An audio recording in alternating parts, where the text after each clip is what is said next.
Penguin Random House Audio presents The Hopefuls by Jennifer Close, read for you by Jorjeana Marie. Washington, D.C., 2009. Washington is a city of Southern efficiency and Northern charm. John F. Kennedy. Chapter 1. This is what people talk about at an Obama campaign reunion. How early they joined the campaign. What they did on the campaign. Who they slept with on the campaign. Good hotels. Bad hotels. How many Hilton points they have. How many frequent flyer miles they have.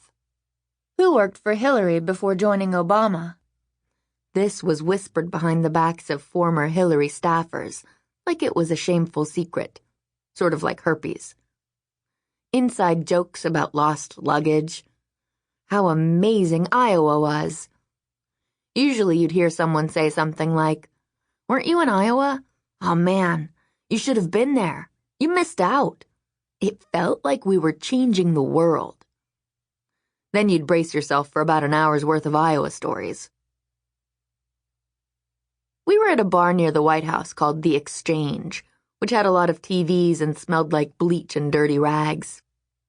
Matt ordered drinks for us at the bar, and then we walked around, stopping every few seconds so he could give someone a handshake or a half hug and say, "Hey man, how have you been?" He was more hyper than usual. Being around the campaign people made him jumpy like he'd been chugging Red Bull.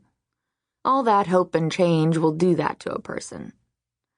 Every time he introduced me to someone, he'd put his hand on my back and push me forward a little, saying, "This is Beth, my wife." And when he'd tell me the name of the person I was meeting, he'd always include their job title. "This is Larry, an associate research director at the White House." Each time I'd say something like, "Wow, that's great."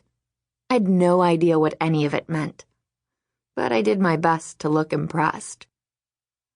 Eventually, we found ourselves standing in a circle of people listening to this guy Billy tell a story about one of the early fundraising events. He was animated, and everyone was hanging on his every word. "So, I was driving this senator around Minnesota in a rental car," he said. "A Ford Fiesta, I think. This was sometime in 2007, and we hit a pothole and almost lost a tire." Everyone laughed like this was really funny, so I did too, but it gave me kind of a creepy feeling. Billy was telling this story like it was about potholes or Ford Fiestas, but it wasn't. The real points of the story were: 1. Billy knew Obama when he was a senator, and he knew him so well that sometimes he just forgot that he was the president now and still referred to him as the senator. Such a simple mistake. 2. He joined the campaign so early that there weren't even drivers yet, which means that Billy drove around Minnesota with Obama in shotgun.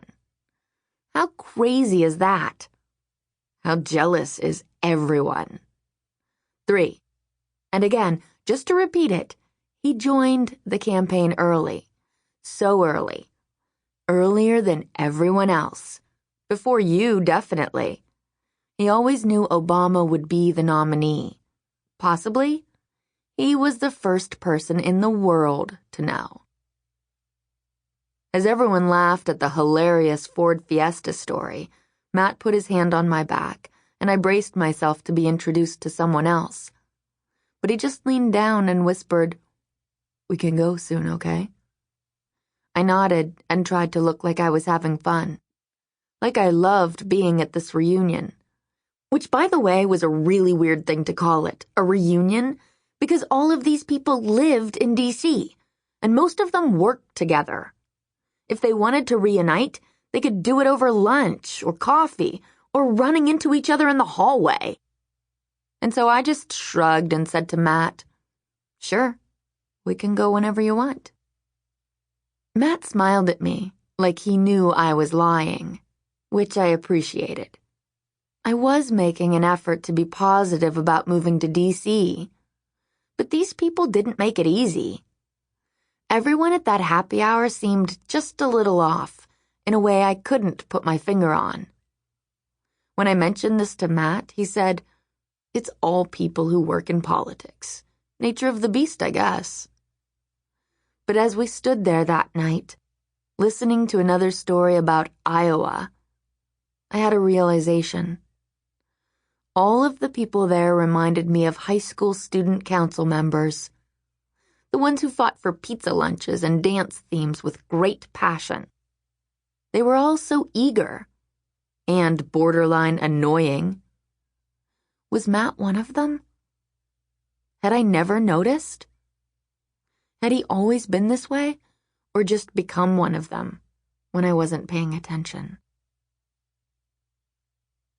I'd been in D.C. for about a week at that point, and I kept waiting for the newness to wear off, for it to feel less strange. Matt had already been there for months by the time I moved. He'd started working for the presidential inaugural committee right after the election, and he seemed to have no trouble fitting into this new city. I visited him often while he was working on PIC, the horrible acronym everyone used for the committee, which made me think of fingers and noses. And as I met his work friends and walked around the monuments, I tried to imagine what our life would look like there. Tried to see the good parts of D.C. But each time I left to return to New York, I was relieved. I'd get off the train at Penn Station, breathe in the smell of urine, popcorn, and dirt, and feel like I was coming home. After the inauguration, Matt was offered a job in the White House counsel's office, and I knew we were really moving to D.C. It was what we'd talked about, what we'd planned for. It was the whole reason Matt joined the campaign in the first place. It was too late to back out now. We found a place just north of DuPont Circle, on a tiny block with 5 townhouses, diagonally across the street from a Hilton. The day we'd gone to look at the apartment, Matt had pointed at the hotel. "Do you know what that is?" he asked. "What, the hotel?" "Yeah, that right there. Look at that doorway. Does it look familiar?" "No." "Not at all? Just look at it for a minute." Matt was always doing this, always insisting that I knew things I didn't. Once when we were on opposite teams during a Trivial Pursuit game with friends, he refused to let me pass on the question, "Who once warned, never eat more than you can lift?" I didn't even have a guess, but Matt wouldn't let it go.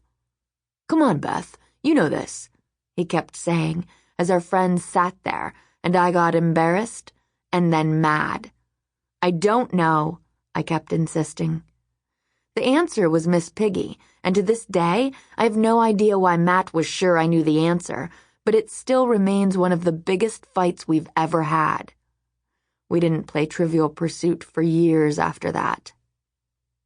Standing in front of the apartment, I didn't have the patience to play Matt's game and guess what was special about the Hilton. "Just tell me," I said. "It's where Reagan was shot," he said. "It's the Hinckley Hilton.